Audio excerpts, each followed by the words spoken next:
Hello, welcome back to my YouTube channel life of Shraddha Shaili. कैसे हैं आप लोग? होप आप सब लोग अच्छे होंगे और मैं भी बहुत अच्छी हूँ। तो आज पूरे 9 मंथ्स बाद मैं वापस आ गई हूँ अपने यूट्यूब चैनल पर और आज की वीडियो एक बहुत ही ज़्यादा अच्छी वीडियो होने वाली है बिकॉज आज मैं आपको बताऊँगी कि क्या कनाडा में 2023 में आना वर्थ इट है। और जैसे कि आप सब लोगों ने न्यूज़ देखी होगी कि कनाडा गवर्नमेंट और इंडिया गवर्नमेंट के बीच बहुत सारी ऐसी चीज़ें जो कि आजकल के टाइम पे चल रही हैं, हमें बहुत सारी ऐसी न्यूज़ देखने को मिल रही है। तो जो भी बच्चे इंडिया में है या किसी और कंट्री में है और चाहते हैं यहाँ पे आना, तो आज की वीडियो उन सब के लिए बहुत ही अच्छी होने वाली है बिकॉज ये भी आप लोगों को सुनने में आ रहा होगा कि यहाँ पे जॉब्स ख़त्म हो चुकी हैं, यहाँ पे रिसेशन चल गया है। और मैं आप लोगों के साथ अपना पर्सनल एक्सपीरियंस शेयर करने वाली हूँ कि कैसा मेरा एक्सपीरियंस रहा है जॉब को लेकर के। और साथ ही साथ हर एक बच्चा बिकॉज सेम नहीं होता है, मेरे पास अपने खुद के दोस्तों के भी ऐसे पर्सनल एक्सपीरियंसेस है जो मैं आपको बताने वाली हूँ, जिससे आप लोग खुद इस चीज़ को सोच सको कि आपको कनाडा आना है कि नहीं आना है। So this video will be about is it worth coming to Canada in 2023। Let's get started. So moving on to our first point कि मैं इतने टाइम से क्यों नहीं कंसिस्टेंट हो पा रही थी। तो आप सबको पता है कि मैं यहाँ पे आई थी दिसंबर में, यानी मेरा कॉलेज का इंटेक था जैन इंटेक। तो जैन इंटेक में यहाँ पर बहुत ज़्यादा बर्फ़ होती है और यहाँ का टेम्परेचर बहुत ही ज़्यादा कम होता है। तो यहाँ पर क्या होता है कि बहुत ज़्यादा ठंड होने के कारण जो जॉब अपॉर्चुनिटीज़ होती है वो बहुत ही कम हो जाती है स्टूडेंट्स के लिए। तो जब मैं आई थी जनवरी एंड फरवरी, ये 2 मंथ्स मेरे सिर्फ जॉब सर्च करने में ही लग गए थे और इतना ज़्यादा यहाँ पे मेरी को बुरी हालत हो गई थी कि मेरे को मूव भी होना पड़ा था। मैं इनिशियली ब्रैम्पटन में आई थी but then I move to Scarborough, जो कि थोड़ा टोरंटो डाउनटाउन के पास पड़ता है। वहाँ पर जाने के 1 महीने बाद जॉब सर्च करने के बाद हर जगह अपने रेज्यूमे देने के बाद मेरे को अपनी फ़र्स्ट जॉब मिलती है, जो कि थी नो फ्रिल्स में एज अ प्रोड्यूस क्लर्क। तो नो फ्रिल्स में मैं अब तक काम कर रही हूँ and I recently got a promotion over there and now I am assistant manager. उसके बाद मेरी सेकेंड जॉब जो मेरे को मिलती है वो मिलती है इंडीड से। तो जितने भी लोग यहाँ पे आते हैं उन सबको पता है कि यहाँ पे इंडीड नाम की एक ऐप है जहाँ पे आप ऑनलाइन जॉब को जा सकते हो, अप्रोच कर सकते हो, अप्लाई कर सकते हो। तो मेरी सेकंड जॉब मेरे को मिली थी इंडीड से और because I am an international student तो मैं एक अंडर एक कैटेगरी के आई थी जहाँ पर मैं फुल टाइम वर्क करने के एलिजिबल थी।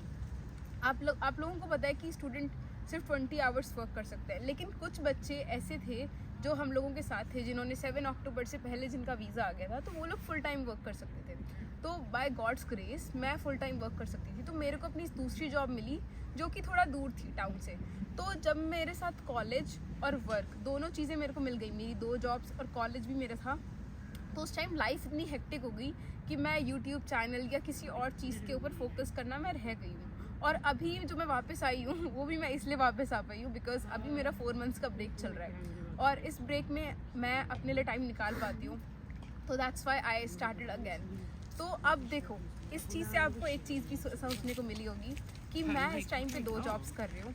तो जो लोग बोलते हैं कि कनाडा में रिसेशन आ गया है या फिर यहाँ पर जॉब्स नहीं है, उन लोगों को ये चीज़ देखनी चाहिए कि मेरे को 2 जॉब्स मिल गई हैं। अब मैं आपको ये भी बता देती हूँ कि मैं यहाँ पर सिर्फ +2 के बेसिस पे आई हूँ। मैंने इंडिया से कोई स्पेशल प्रोग्राम नहीं किया, कोई स्पेशल डिग्री नहीं करी है, मैं सिर्फ +2 के बेसिस पे आई हूँ and still I was able to get 2 jobs. तो जो लोग भी बोल रहे हैं कि यहाँ पे जॉब्स नहीं है, तो उस चीज़ को तो आप अपने दिमाग से निकाल लो। हाँ, मैं ये ज़रूर मानती हूँ कि यहाँ पर भी हर एक बंदे की सिचुएशन अलग होती है, हर किसी की किस्मत अलग होती है। मेरे साथ कुछ ऐसे लोग हैं जिनको अभी तक जॉब नहीं मिली है 9 मंथ्स के बाद भी। तो इस बात का सबसे मेन कारण जो वो ये है कि लोग आ रहे हैं ब्रैम्पटन में। लोग ब्रैम्पटन में आ रहे हैं इसीलिए बिकॉज उनको इंडिया की वाइब चाहिए। नो डाउट ब्रैम्पटन में एक ऐसी वाइब है, ऐसा खाना है कि आपको इंडिया जैसा फील होता है, लेकिन बिकॉज यहाँ पर स्टूडेंट्स की पॉपुलेशन बहुत ही डेंस हो गई है तो यहाँ पे जॉब अपॉर्चुनिटीज़ बहुत कम हो गई है। मैं यहाँ पर 1 महीना रही हूँ, मेरे को 1 महीने में यहाँ पे पता चल गया कि यहाँ पर मेरे को जॉब नहीं मिलने वाली है। बिकॉज यहाँ पर जॉब मिले तब आपको जब आपके पास अच्छे रेफरेंसेस हो, अच्छे कनेक्शंस हो। बट अगर आप इंडिया से आ रहे हो मेरी तरह, जो किसी को जानता नहीं है, जिसने आज तक कभी जॉब नहीं करी है, पहली जॉब के लिए अप्रोच कर रहे हो, then I don't think it's a good option for you. Also job market की बात करें तो लोग क्या प्रेफर कर रहे हैं, सिर्फ GTA में आना, जबकि कनाडा बहुत बड़ा है। लोग सिर्फ मेन शहरों में चले जाते हैं, टोरंटो में चले जाते हैं, वैंकूवर में चले जाते हैं, मेन जगहों पर चले जाते हैं। बट द ट्रूथ इज़ कि अगर तुम थोड़े से लेस पॉपुलेटेड एरिया में जाओगे, बिकॉज मैं जहाँ पर अपनी वीकेंड जॉब करती हूँ न्यू मार्केट, वो एक बहुत ही नॉर्मल जगह है लोगों को इतना पता नहीं है उस जगह का, इतने ज़्यादा इंटरनेशनल स्टूडेंट्स नहीं हैं, तो वहाँ पे जॉब अपॉर्चुनिटीज़ थोड़ी सी ज़्यादा है।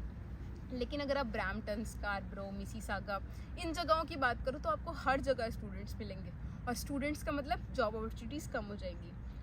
ओके, तो इस पॉइंट के लिए इतना ही। मैं यही बोलूँगी कि सबका एक्सपीरियंस अलग होता है। ऐसा नहीं है कि जॉब अपॉर्चुनिटीज़ ख़त्म हो चुकी हैं, बिकॉज हर साल कुछ बच्चे ग्रेजुएट होते हैं, कुछ बच्चे कहीं और जाते हैं, कुछ लोगों की PR हो जाती है। तो हर टाइम पे स्पेसेस, हर इनटेक में स्पेसेस खाली होते रहते हैं। Okay, moving to our next point. अब हम दूसरे पॉइंट की बात करेंगे। So moving to our second point, जो कि है कि what is the condition between Indian government and Canadian government. So जितने भी लोग चिंता कर रहे हैं कि इंडियन और कनाडा के बीच में, जो डिप्लोमेट्स के बीच में जो चीज़ें हैं, उस पर हमको क्या फ़र्क पड़ रहा है, तो सबसे पहले मैं चीज़ क्लियर कर दूं कि हमें कोई भी फ़र्क नहीं पड़ रहा है। जितने भी स्टूडेंट्स हैं, टेम्परेरी रेजिडेंट्स हैं, जिनके पास इंडिया का पासपोर्ट है, उनको कोई भी फ़र्क नहीं पड़ रहा है, और यहाँ का माहौल बहुत ही शांत है। और मुझे ये न्यूज़ सिर्फ पता चली है अपने घर वालों के तरफ से, वरना मैं जिस तरीके से बिज़ी थी, मेरे को इन चीज़ों के बारे में पता ही नहीं चला, बिकॉज़ यहाँ पर ये चीज़ें है ही नहीं। तो जिन लोगों के पास भी रेड पासपोर्ट है, कैनेडियन पासपोर्ट है, उन लोगों को थोड़ी दिक्कत हो रही है कि उनको इंडिया का वीज़ा नहीं मिल रहा है। So it's just that, except that यहाँ पर कुछ भी ऐसी सिचुएशन नहीं है। जितनी भी लोगों ने अपने दिमाग में चीज़ें बना ली हैं, ऐसा कुछ भी नहीं है। मैं यहाँ पे रह रही हूँ, कोई भी दिक्कत नहीं है। यहाँ के लोग बहुत अच्छे हैं, आपको कभी भी कोई भी ऐसा फील नहीं होने देगा कि आप बाहर से आए हो। और यहाँ पर मैं आपको बता दूँ कि टोरंटो में तो ये हालत है कि आपको हर जगह अपने ही बंदे मिलेंगे। आपको 60% इंडियंस मिलने वाले हैं, हिंदी, पंजाबी, गुजराती, ये तीनों लैंग्वेज बोलने वाले लोग मिलेंगे। तो आप लोगों को इस चीज़ों को सोचने की ज़रूरत ही नहीं है। Okay, so moving to our third point, जो कि ये है कि is it worth coming to Canada in 2023। तो सबसे पहली बात तो मैं क्लियर कर दूं कि अगर आप लोग इंडिया से सोच रहे हो कि मैं 20-25 लाख रुपए का लोन लेके यहाँ पे आ जाऊँगा और 20 घंटे काम करके अपनी फीसें दे दूंगा, तो ये सबसे बड़ा मिथ है। क्योंकि आज के टाइम पे आप 20 घंटे काम करके अपनी फीसें नहीं दे सकते हो, क्योंकि यहाँ से 5 साल पहले या 10 साल पहले जो लोग आते थे, उनकी सिचुएशन और हमारी सिचुएशन में बहुत ही बड़ा डिफरेंस आ चुका है। बिकॉज अब यहाँ पे ग्रॉसरी प्राइसेस, रेंट प्राइसेस, हर एक चीज़ बहुत ही ज़्यादा इन्फ्लेट हो चुकी है। यहाँ पर ग्रॉसरी के प्राइसेस पिछले 3 साल से डबल ट्रिपल हो चुके हैं, और साथ ही साथ जो जॉब अपॉर्चुनिटीज़ हैं वो बहुत ही कम हो चुकी है, स्पेशली GTA में, ओंटारियो में। बिकॉज यहाँ पर जो लोग आ रहे हैं वो बहुत ज़्यादा आ रहे हैं।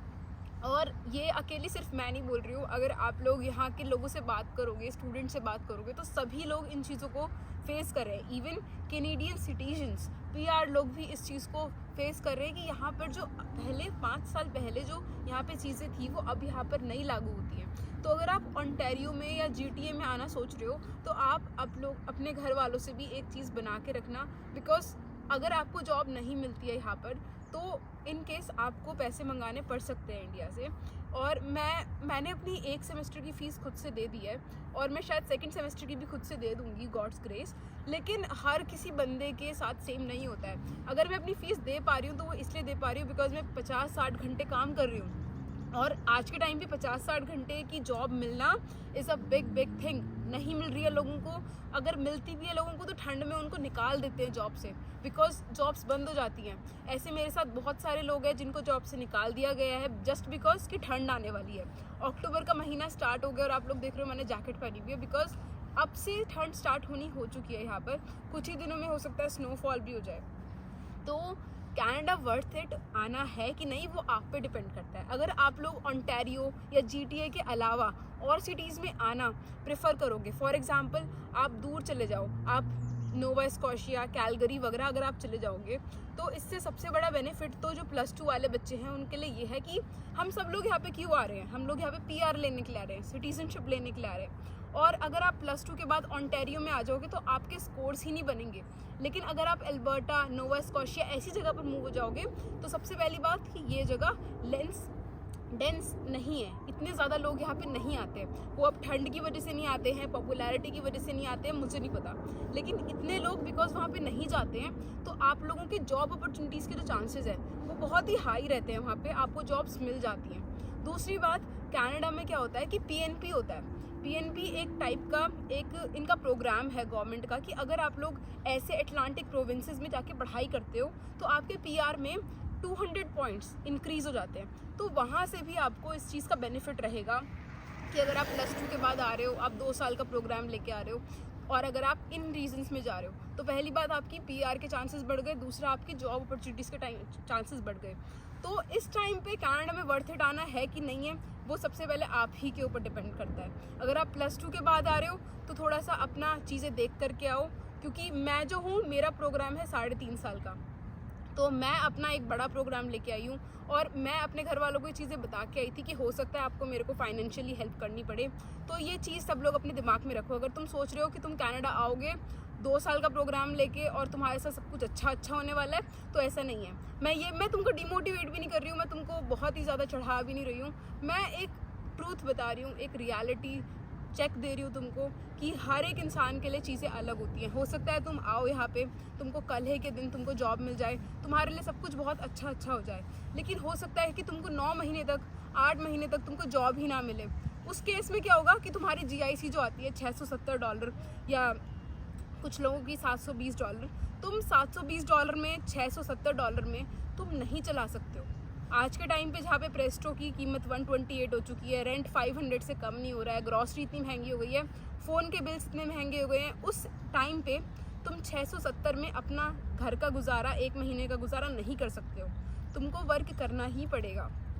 तो मैं यही बोलूँगी कि इस क्वेश्चन का बहुत ही वाइड आंसर है कि is it worth coming to Canada in 2023 और नॉट, कि it depends upon you, okay, how is your situation and how things are going with you. So हो सकता है तुम लोगों के लिए बहुत अच्छा हो जाए, हो सकता है तुम लोगों के लिए बहुत बुरा हो जाए। मैं खुद 2 महीने घर पे बैठी हूँ, हो सकता है तुमको 1 महीना बैठना पड़े, 6 महीना बैठना पड़े। So it totally depends upon you. और मैं तो यही बोलूँगी कि अगर you are coming here, all the very best, and मैं कोशिश करूँगी तुमको यहाँ के अपडेट्स देने के लिए।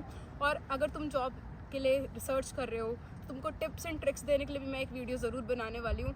और thank you so much video को यहाँ पे देखने के लिए, यहाँ तक देखने के लिए thank you so much, and या bye bye, take care and subscribe to my YouTube channel.